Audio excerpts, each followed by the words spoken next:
I've been a security guard for 8 years. Night shifts suit me.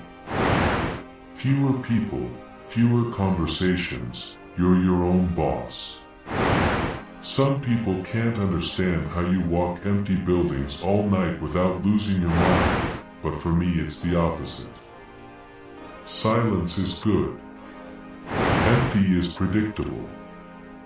I worked the building on Harrison Avenue for 4 of those 8 years.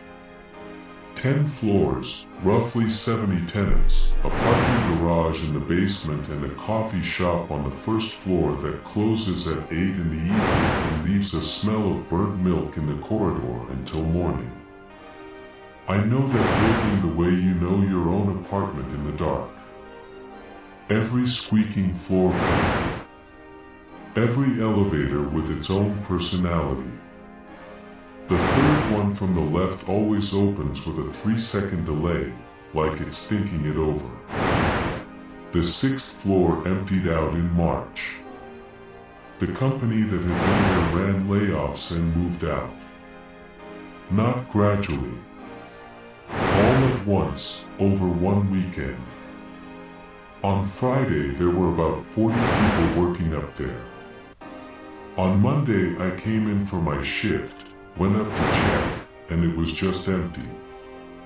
The furniture stayed, desks, chairs, a few filing cabinets, a coffee machine in the common area. Like the people had stepped out for a smoke break and never came back. For the first few months I checked the 6th the same way I checked every floor. Open the stairwell door, shine the flashlight down the corridor, close it. It was dark up there, smelled like dust, and something in the ventilation system hummed. A low, steady sound I first thought was the air conditioning from the floor below, and then stopped thinking about it all. I first saw light under the door of office 612 in early September. It was 2:47 in the morning. I was walking the 6th floor corridor with my flashlight, and at the far end, under the door marked 612, there was a narrow strip of yellow light. Not emergency lighting. The emergency lights here are green and run along ceiling fixtures. This was ordinary office light, warm and steady, like someone was sitting inside and working. I stopped about 50 feet from the door. Stood there. Listened. Nothing but the ventilation. I walked up, took the handle, and opened it. The office was empty. The overhead light was on, full brightness. Small office, desk at the window, 2 chairs on either side, a metal filing cabinet against the left wall. Blinds down. Nobody. I walked inside, opened the bathroom door attached to the office, shone my light in. Empty. Looked under the desk. Nobody. I switched the light off, logged it in my report, and continued down the corridor. About 5 steps out I smelled coffee. Not stale coffee. Not the kind that soaks into the walls of a workspace over years. Fresh, hot coffee. I stopped. Then I turned back, opened 612 again, turned the light back on. A white mug was sitting on the desk by the window. It had not been there when I looked a minute ago. I was certain of that because I had specifically walked the length of the desk. Now it was sitting right in the middle, near the edge closest to the window. I leaned in without touching it. Black coffee inside, no sugar, a thin column of steam rising off the surface. I touched the outside of the mug. Hot. I took out my phone and photographed it. Logged it. Then I picked up the mug with a paper napkin from my pocket and carried it down to the security desk. Set it on the table and messaged the building manager. He called in the morning and said it was probably one of the cleaning crew wandering onto the wrong floor. They ran a check, went through all the contractors, checked the access card logs. Nobody had been on the 6th. No sign of unauthorized entry. The next few nights were quiet. No light, the office dark like the rest. I started thinking it had been someone random, or that I had simply missed the mug on my first pass. That was an unpleasant thought, the idea that I might have missed something, but better than the alternative. 9 days later, the light in 612 was on again. Exactly at 2:47. I only noticed the time match because I had written it in my log both times. 2:47. The first night, 2:47 the second. I didn't know what to do with that, so I just waited by the door. Leaned against the corridor wall and stood there for about 5 minutes, listening. No footsteps inside. No voices. Just the steady light under the door. I opened it. Empty office. Light on.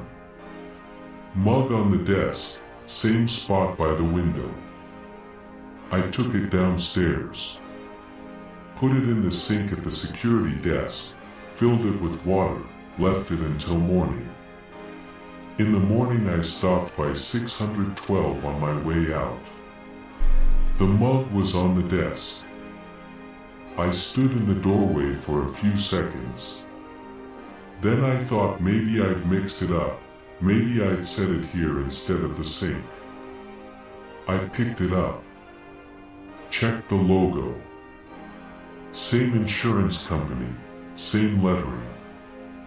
I took it back down and locked it in my desk drawer this time. Photographed the drawer. Sent the building manager a second message. He didn't reply. The following night I opened the drawer at the start of my shift. Empty. I went up to the 6th. The mug was on the desk in 612. After that I stopped touching it. For several weeks nothing new happened. The light in 612 came on every night at 2:47. I went in, saw the empty room and the mug, logged it, and left. The building manager stopped responding to my reports. The cleaning crew swore they never went to the 6th. I checked the access card logs myself every morning. Nobody was coming in. I got used to it. That was wrong of me, but I got used to it. It was one mug in an empty office. Strange but not frightening. Then in mid-October I went into 612 and found the computer on. The monitor had been sitting on the desk from the beginning, wide and flat and clearly outdated, the kind of thing people leave behind when they move out. The tower unit was under the desk. I had always known they were there, but they were not plugged in. I had checked that in the first few weeks, just to be sure there were no stray power sources up there. Now the screen was lit. Not in sleep mode. Fully active, bright. I walked around the desk. A text editor was open on the screen. White background, cursor blinking at the end of the second line. I leaned down and read it. The document title was my full name. First and last, exactly as it appears in my employment records. The line beneath it said, "Don't come back up here." Nothing else. A blank document with one line. I don't know how long I stood over that screen. Long enough to make absolutely sure I wasn't reading someone else's name. Then I walked out, closed the door, went back down to the desk, and sat. 2 hours left in my shift. I sat through them without moving and without doing my rounds. In the morning I submitted a transfer request to the day shift. I wrote that it was for personal reasons. That was a lie, but I didn't know how to explain the truth without sounding like I was losing it. The transfer was approved a week later. In that week I didn't go above the 5th floor. I didn't call any elevators to the 6th. Once, late in the night, I heard a car go up and stay there. The indicator light on the panel at my desk showed 6 for several minutes straight. I watched it and didn't press the call button. In November, a new tenant moved onto the 6th floor. A consulting firm. They used Office 612 for storage, boxes, and old equipment. Almost all the furniture was gone. The desk was cleared out. The computer too, as far as I know. I've been on the day shift for 6 months now. Sometimes I stay a little late, help with the handoff, and leave the building after dark.